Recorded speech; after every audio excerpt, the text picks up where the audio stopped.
नमस्कार. लोक 9 न्यूजवर सर्व प्रेक्षकांचं पुन्हा एकदा स्वागत. आपण आलोय कोटमगावला, जेथे एका शेतकऱ्याने पारंपरिक शेतीला फाटा देत एक नवीन प्रयोग केलेला आहे. तर त्या प्रयोगमधनं त्यांना कशा पद्धतीनं या ठिकाणी रिस्पॉन्स भेटला, कशा पद्धतीने शेती केली त्यांनी, की जेणेकरून आपल्या ज्या प्रेक्षकांना किंवा शेतकऱ्यांना त्याची प्रेरणा मिळेल. कोटमगावचे सरपंच या ठिकाणी गणेश भाऊ कोटमे आहे. तर त्यांना विचारू की तुम्ही कशा पद्धतीने हे निवडलं आणि का निवडलं, हे पपईचं पीक का निवडलं? नमस्कार, जय शिवराय. मी गणेश भाऊ कोटमे. मी एक सर्वसामान्य घरातला एक शेतकरी कुटुंबातला तरुण शेतकरी आहे. मी पहिलं पारंपरिक पद्धतीचे भरपूर पिकं करीत होतो, पण मी काही ठिकाणी बघितलं पपईचं पीक, तर मलाही पण वाटलं तर पपई करून बघावं. तर मी कांद्यामध्ये आंतरपीक म्हणून केलं ते पपई पीक. कांदे मागच्या वर्षी लावले होते, उन्हाळ कांदे. तर उन्हाळ कांदे डिसेंबर महिन्यात लागवड झाली. आंतरपीक म्हणून मी जानेवारी महिन्यामध्ये 15 ते 20 तारखेच्या दरम्यान, 15-20 जानेवारीच्या दरम्यान मी ते आंतरपीक म्हणून त्याची लागवड केली आणि ते 9 महिन्यानंतर ते पपई पीक चालू झालं. ती पपईची लागवड 12x8 या अंतरावर लावलेली आहे. तर त्याच्यात बऱ्यापैकी मला चांगलं म्हणजे उत्पन्न चांगलं मिळून आलं आणि अजून मिळत राहणार आहे. साधारणतः एका एकरामध्ये 1000 झाडं लावलेले आहे. तर माझा बगीचा 2 एकर आहे. 2 एकरमध्ये 2000 झाडं लावलेले आहे. तर एका झाडापासून कमीत कमी 40 किलो उत्पन्न मला मिळणारच आहे. 40पेक्षा जास्त मिळेल, पण कमीत कमी 40. तर 1000 झाडं म्हटलं तर 40 टन उत्पन्न, 40 ते 60 टन उत्पन्न होतं आहे. एका झाडापासून आपल्याला कमीत कमी 400 ते 500 रुपये जरी झाड पडलं तरी अंदाजे 1000 झाडं म्हटलं 4 ते 4.5 किंवा 5 लाखापर्यंत मला एकरी उत्पन्न मिळू शकतं बा. तर भविष्यात मी अजून पण लागवड केलेली आहे. 4 एकर नवीन लागवड केलेली आहे. अजून ही तर माल ती कोणती जात आहे? ती 15 नंबर आहे. ही तायवान होती. 15 नंबर मग काही म्हणते व्हायरसला कमी बळी पडती, पण 15 नंबरपेक्षा मला तर ही चांगली वाटली. पण ते बदल करून बघितला. परत अजून एक प्लॉट लावायचा 4 एकराचा, तो पण तायवानच लावणार आहे मी. आता तुम्ही जे उत्पन्न घेताय, तर याच्यामध्ये औषधाची जी फवारणी आहे, त्याच्यानंतर याला रोग कोणता येतो आणि कशी काळजी घेतली पाहिजे? याला दर 15 दिवसाला अदलून बदलून फवारणी घेतली पाहिजे. बुरशीनाशक, कीटकनाशक, थीपसाठी.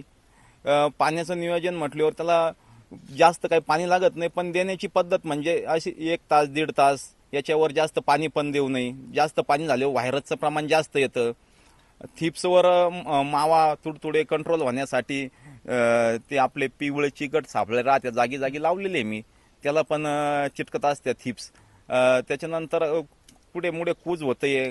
फक्त जास्त जास्त आहे ना शेणखताचा वापर करावा, रासायनिक खताचा थोडा कमी वापर करावा आणि स्प्रे आदलून बदलून घेत राहावा. बुरशीनाशकचे, कीटकनाशकचे, कधी मध्ये मायक्रोन्यूटनचं एखादा स्प्रे, असं खत याचं नियोजन आहे आमचं. आणि हे जे उत्पन्न निघतंय एकरी 40 ते 50 टन या ठिकाणी आपल्याला एकरी उत्पन्न निघतं, आणि याचं जे मार्केट आहे, आता इतकं उत्पन्न निघतं, तर हे मार्केट तुम्ही आपल्या जवळपास मार्केट नाही, तर याला ते मार्केट कसं शोधलं तुम्ही?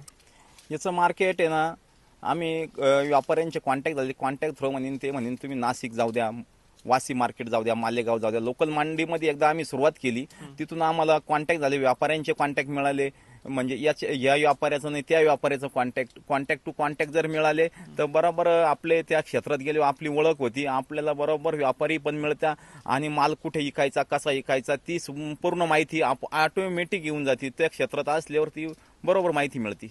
आता तुम्ही ग्रामपंचायतचा कारभार बघता आणि एक शेतीकडे लक्ष देता, हे कसं जमतं तुम्हाला? नाही, त्याला वेळ काढावाच लागतो. सगळं जमतं, केलं तर जमतं. नाही करायचं जर नाहीच म्हटलं, ध्येय जर नसलं आपलं आलं, कोणतंच होणार नाही, कोणीच काहीच होणार नाही. आपलं ध्येय पाहिजे, हे पण करायचं ते पण करायचं.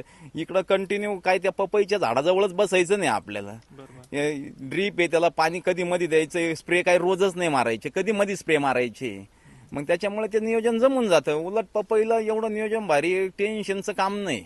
त्याच्याकरता मला तर असं वाटतं पंचक्रोशीत किंवा असं अजून तर त्यांनी सुद्धा तयार झालं पाहिजे आणि पपईचे झाडं लावले पाहिजेत. त्याच्या माध्यमातून ते पण मालामाल होतील आणि अनुभव पण येईल. तुम्ही तरुणांना मार्गदर्शन कराल तुम्हाला जर संपर्क साधला तर? 100% आम्ही मार्गदर्शन करू, त्याचं नियोजन सांगू, त्याचा नफा कसा आहे, त्याचं खतं कोणती दिले पाहिजे. तुमचा मोबाईल नंबर सांगा. माझा मोबाईल नंबर 9970 118713. या ठिकाणी जे पपईचं उत्पन्न घेतलं जातं आणि ती पपई शेतकऱ्यापासून मार्केटपर्यंत पोहोचवण्यासाठी जो मध्ये दुवा असतो तो दुवा म्हणून येवला तालुक्यातील सोमटांदेश येथील शेतकरी पुत्र यांनी ती कामगिरी करत त्यांनी तर नोकरीच्या शोधात असताना त्यांना आलेल्या अडचणी आणि ते इकडे कसे वळाले आपण प्रत्यक्षात त्यांच्याशी चर्चा करूया का कशा पद्धतीने तुम्ही हा बिझनेस निवडला. नमस्कार. लक्ष्मण चव्हाण, सोमटांदेश तालुका येवला. मी पहिल्यांदा शिक्षण झाल्यानंतर नोकरीसाठी भरपूर प्रयत्न केला, पण कसं आहे नोकरी भेटली नाही. त्याच्यानंतर एक शेतीला जोड म्हणून हा मी जो व्यवसाय पपई असेल, द्राक्ष असेल, कांदा असेल, इथून आपला स्वतःचा माल शेताचा घेऊन आणि दुसऱ्या शेतकऱ्यांचा पण तो माल मुंबईपर्यंत थेट ग्राहकापर्यंत पोहोचवतो. म्हणजे शेतकरी ते ग्राहक हा आम्ही व्यवसाय चालू केला आणि याच्यातून मला हळूहळू आता मला एक 9-10 वर्ष झाले. चांगला मला प्रॉफिट पण वाटला. स्वतःचा शेताचा माल तिथपर्यंत पोहोचतो आणि आजूबाजूच्या थोड्या शेतकऱ्यांचा माल घेऊन मुंबईला आम्ही ग्राहकापर्यंत पोहोचवतो. त्याचा फायदा आम्हाला होतो, दाम दुप्पट भेटतं आणि याच्यातून 4 रोजगार पण 4 मुलांना पोहोचतो, चांगला रोजगार पण तयार होतो. शेतकऱ्याला पण याचा फायदा होतो. शेतकऱ्यांना पण फायदा, भाव पण आम्ही त्यांना चांगला देतो आणि आज 10-20 पोरं माझ्याकडे कामाला आहे, त्यांना पण रोजगार निर्माण झाला.